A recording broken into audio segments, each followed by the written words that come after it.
The rain hadn't stopped all day. It poured against the glowing glass of the Manhattan Grand Hotel, streaking down like silver tears under the city's cold sky.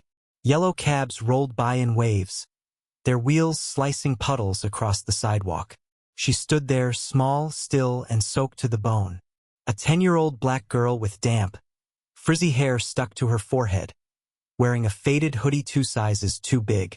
Her socks were wet, her shoes had holes, and her eyes held the kind of stillness grown men couldn't fake. Her little fingers clutched the frayed strap of an empty backpack. The hotel's gold-plated doors parted with a hush. Out walked a man the city knew too well. Mid-40s, steel-gray hair combed with care, black designer suit, clean shoes that had never touched mud. A white billionaire who didn't stop for anyone unless they could add value to his portfolio. He paused just under the awning, adjusting the cuffs of his coat as the doorman flanked him. He didn't notice her at first. No one did. She was just another shadow people stepped around. But she moved just 2 steps forward. Quiet. Careful. Trembling.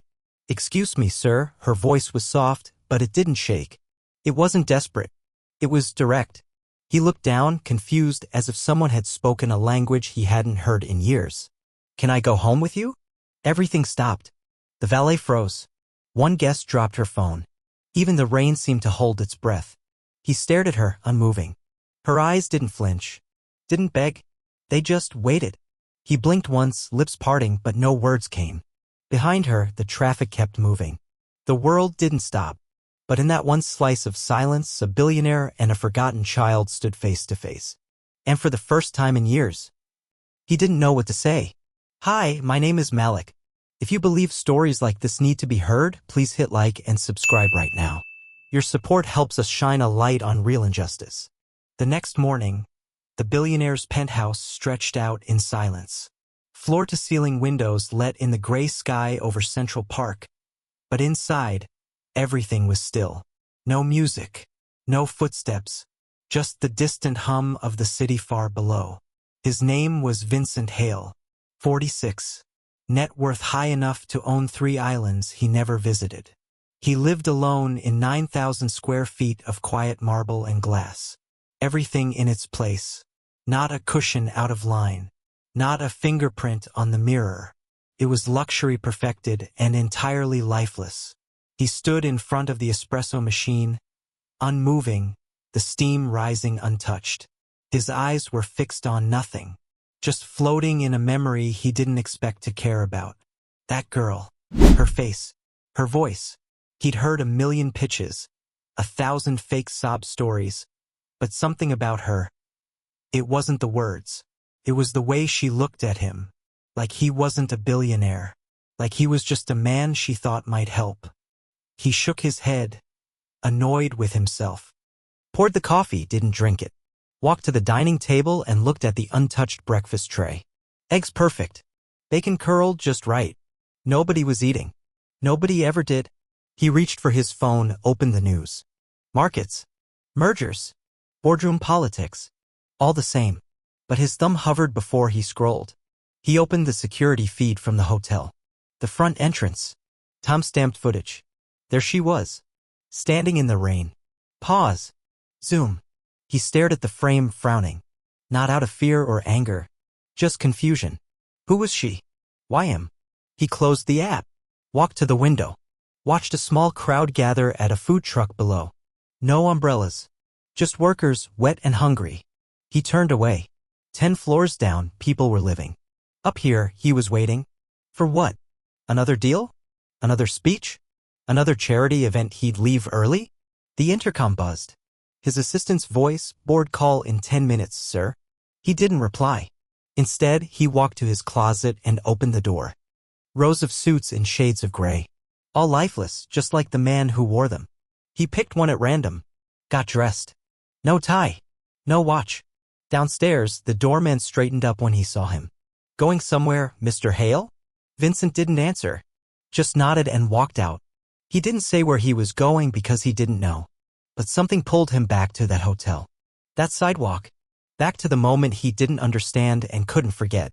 Not because of pity. Not because of guilt. Because for the first time in years, someone looked at him and didn't see money. Didn't ask for it. She just asked for a place to belong. It was just after noon when Vincent returned to the hotel. The rain had stopped, but the sidewalk still gleamed with leftover puddles and tire marks. The doorman gave him a confused glance. He never came back unannounced, especially not twice in 2 days. He didn't care. He scanned the curb, the hotel entrance, the corners of the block. Nothing. No girl. He stepped aside, trying not to draw attention. A few tourists were taking photos by the fountain.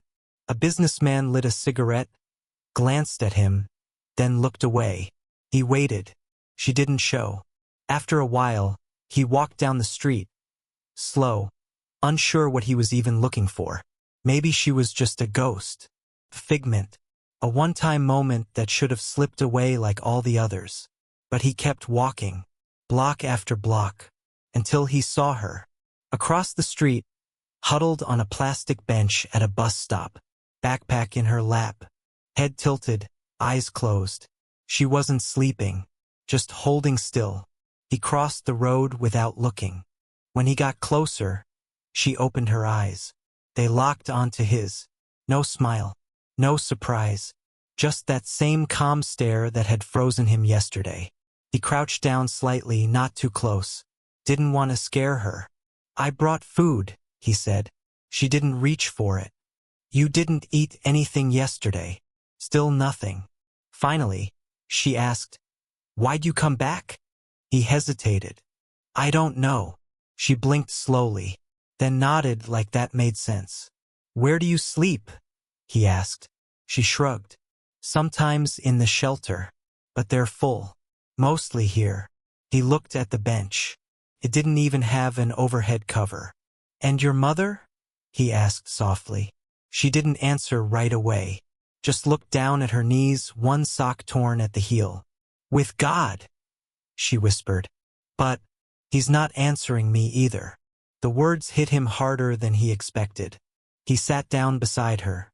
Not too close, just enough to let the moment breathe. "How old are you?" he asked. 10. "I think." "You think?" She nodded. "Mama said I was born during a blackout. Hospital wrote the wrong date." He stared ahead at the traffic light, the red blinking like a warning he couldn't read. "What's your name?" he asked. "Amara." "Amara," he repeated quietly. She finally looked up at him, really looked, then asked, "Do you think rich people ever get lonely?" He didn't answer. He didn't have to. The silence between them said enough. A gust of wind passed, lifting the edge of her hoodie. She shivered, but didn't complain. He took off his coat and gently laid it over her shoulders. She didn't say thank you. She just pulled it tighter and closed her eyes again. And for the first time in years, he didn't want to leave. If you're still watching, drop a comment below. What would you do in this situation? And don't forget to subscribe for more real stories that matter. He returned the next day, this time with a car waiting across the street, a driver watching quietly from behind tinted glass. Amara was in the same spot, same bench, same hoodie, same silent stare. But she noticed the brown paper bag in his hand. "I got pancakes," he said. "With syrup this time." She eyed the bag like it was a test, then slowly reached out, took it, and set it on her lap. Still didn't eat. He sat beside her again, not asking anything, letting the silence settle first. "I called a place," he said after a while. "A shelter for kids." She didn't react. "They said they don't have room, and that they don't take walk-ins." Still nothing. "I offered to pay for a room. They said no." He glanced sideways. Guess money's not always enough. That got her attention. She tilted her head, curious. "You thought it was?" He smiled a little, caught off guard. "I did." She nodded like she already knew that. He looked at her seriously. "There must be someone I can call." "An aunt? A family friend?" She shook her head. "What about school?" She laughed once, short and dry. "They stopped asking why I wasn't coming." His jaw tightened. She finally opened the pancake box and took a bite. Chewed slow. Swallowed. "I used to clean car windows outside the hotel," she said. "When Mama was still alive, she stayed at the shelter. I waited for her to finish dialysis. Then we'd walk back to the church basement." He listened. Quietly. "Security told me I can't come back. Said I scare the guests." Her voice didn't break. but his heart did. She took another bite, then looked at him. You really want to help? She asked. He nodded without thinking. Then don't lie to me. I'm not lying. Don't give me hope if you're just gonna disappear again. He didn't respond right away. Then, I won't. You say that now. But when I don't clean up well, or I don't talk nice, they always leave. I'm not them. You are. You're just quieter about it. That line cut deeper than it should have. He reached into his coat and pulled out a folded paper. What's that? She asked. Temporary guardianship form. She blinked. You trying to adopt me or something? Trying to protect you. Even if just for a while? She looked at the paper like it was written in another language. I'm not cute, she said. Not like the kids in movies. I'm not in a movie. She stared at him. Long and hard. Then nodded once. You can try. It wasn't permission. It wasn't acceptance. But it wasn't rejection either. And for him, that was enough to take the next step. Vincent spent the entire next day making calls. Lawyers, city offices, private shelters.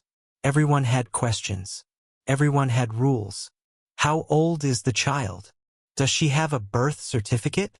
Is there any documentation of her mother's death? Is she legally abandoned? Or just temporarily displaced? He had no answers. Only a name, a face, and a coat that no longer smelled like him. Every office said the same thing in different ways. We can't help. Not without paperwork. His attorney, Malcolm, leaned back in his leather chair and frowned. Vincent, I know you mean well, but this could get complicated. Media. CPS. You're not exactly invisible. I don't care, Vincent replied. You will, when people start asking why a billionaire is harboring a homeless girl with no ID. She's not a criminal. Doesn't matter, Malcolm said, tapping the desk. The system doesn't care what she is. Just what she can't prove. Vincent stood up. Find a way. Malcolm sighed. All right. But understand, this isn't adoption. It's temporary custody at best. If someone claims her or if the state steps in, I understand. When Vincent got back to the hotel bench, Amara wasn't there. Panic hit him fast, sharp. He looked around, checked alleys, crossed the street twice. Nothing. Then he heard a voice behind him. You were late. She stood near a food truck, arms crossed, holding a half-eaten sandwich. I thought you left. I was getting paperwork, he said, trying to catch his breath. Paperwork? She raised an eyebrow. He nodded. To keep you safe. She stared, chewing slowly. Everyone says that. Safe. Like it's a magic word. It's not. Exactly. They started walking. No destination, just blocks and traffic lights. Do you trust me yet? He asked. No, he smiled. That's fair. You trust me. I'm trying. She looked up at him. Why? Because something in me woke up when I saw you. I don't know what it is, but I'm not ready to let it go. They kept walking until they reached the edge of Central Park. Kids played nearby. Nannies watched from benches. Parents sipped lattes without worry. Amara watched them, her face unreadable. I don't think I belong there, she said quietly. He followed her gaze. You belong wherever you're safe. That's not a place. That's a feeling. He nodded. Then we'll build it. One feeling at a time. She said nothing. Just sat on a bench, wiping her hands with a napkin. A couple nearby glanced at them. Him in a tailored coat, her in worn-out shoes. They whispered, eyes lingering too long. He noticed. She noticed. Are they judging me? She asked. No, he said. They're judging me for being with you. She smiled faintly. Then maybe they're the ones who don't belong here. He laughed. For the first time, it wasn't forced. And just like that, something shifted. Not in the world, but between them. Something real. Something beginning. Vincent wasn't the type of man who asked for help. He was used to commanding it, signing checks, giving orders, closing deals. But helping Amara required something else entirely. Humility. Patience. Listening. He filed the emergency guardianship paperwork the next morning. The clerk at the county office raised her eyebrows. Do you have any proof of relationship? No. She has no family left. Any prior custody? Foster history? School records? No. She's been on her own. The clerk sighed. "Sir, this isn't common." "I know," he replied. "But neither is what's happening to her." She studied him for a moment, clean-cut, well-dressed, the kind of man who usually sends assistants, not shows up himself. "We'll push it through," she said finally. "But expect questions. Maybe court." "I'm not afraid of questions." That wasn't entirely true. He was afraid of what he didn't know, how deep the system's coldness really ran. But he couldn't walk away now. He didn't want to. By the end of the week, the story broke. Billionaire applies for custody of homeless black child, hero or headline hunter. Vincent Hale stuns NYC. What's behind this sudden act of kindness? The media swarmed. Paparazzi staked out his building. People speculated. Podcasts debated. Was it real? Was it PR? Vincent didn't comment. He didn't owe them a reason. Inside his penthouse, Amara sat cross-legged on the carpet watching cartoons on a screen bigger than her childhood bedroom. She had new clothes, warm food, a real bed, but her eyes stayed cautious, never too excited, never fully trusting. He sat beside her one evening, bowl of ice cream between them. "You ever had Rocky Road?" he asked. She shook her head. He handed her the spoon. She took one bite and paused. "Is this what rich kids eat?" He chuckled. "Some of them. But most don't even notice the flavor." She took another bite. "I do." He smiled. That night, she wandered into his study after midnight. He was reading but hadn't turned the page in half an hour. "I had a dream," she said. He looked up. "Good or bad?" "Neither. Just strange. I was in a house that wasn't mine, wearing clothes that fit. But I still felt like I was going to be kicked out." He closed the book. "You're not going anywhere, Amara. People always say that." "I'm not people." She hesitated, then walked over, stood next to his chair, and whispered, "Then I'll try to believe you. Just don't make me sorry." "I won't." She nodded once, turned, and headed back to bed. In the hallway, she paused, then said over her shoulder, "I like Rocky Road." He smiled to himself.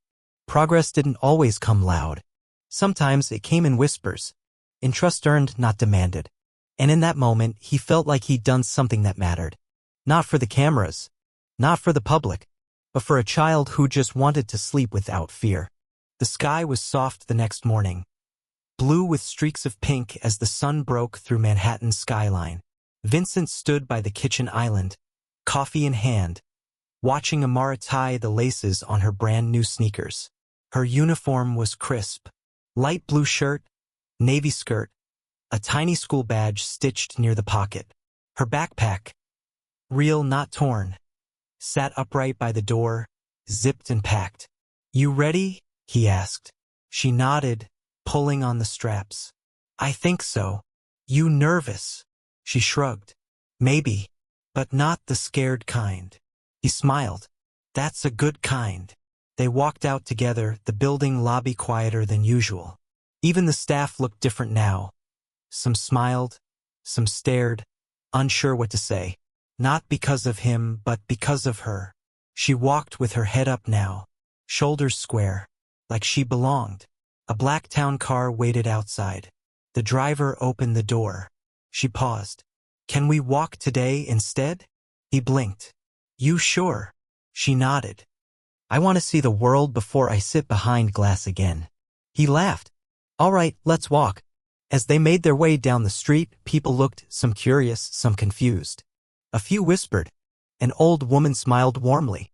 A man in a suit scowled. Amara didn't flinch. Halfway there, she spoke. "Do you think people will ever stop seeing me like I don't belong?" He didn't answer right away. "No," he said honestly. "Some won't. Not because of who you are, but because of who they are." She thought about that. "So what do I do?" "Walk anyway." She smiled at that. "That sounds like something from a book." "It's not," he said. "It's from someone who used to stand behind glass too." They reached the school gate. Children were pouring in. Laughter, backpacks, rushing feet. She stopped just short of the steps. Turned to face him. "Thank you," she said quietly. "For what?" "For not being afraid of me." He felt his throat tighten. "You were the one who wasn't afraid." She smiled, then leaned in and hugged him. It wasn't tight. It wasn't dramatic. It was real. She stepped back, gave a quick wave, and joined the line of kids heading inside. He stood there for a moment. Just stood there, letting the morning light wash over him. No board meetings. No calls. No headlines to chase. Just a quiet street and a silence that finally felt peaceful. He reached into his coat pocket and pulled out a folded drawing she'd left on his desk the night before. 2 stick figures. One tall, one small. Underneath, in red crayon, "Safe now." He smiled. Sometimes the world doesn't change with noise. Sometimes it begins with a whisper, a question, and a child brave enough to ask a billionaire, "Can I go home with you?" If you believe in second chances and breaking barriers, share this story. To viewers in the USA, UK, and Canada, your voice matters. Together, we can change the world.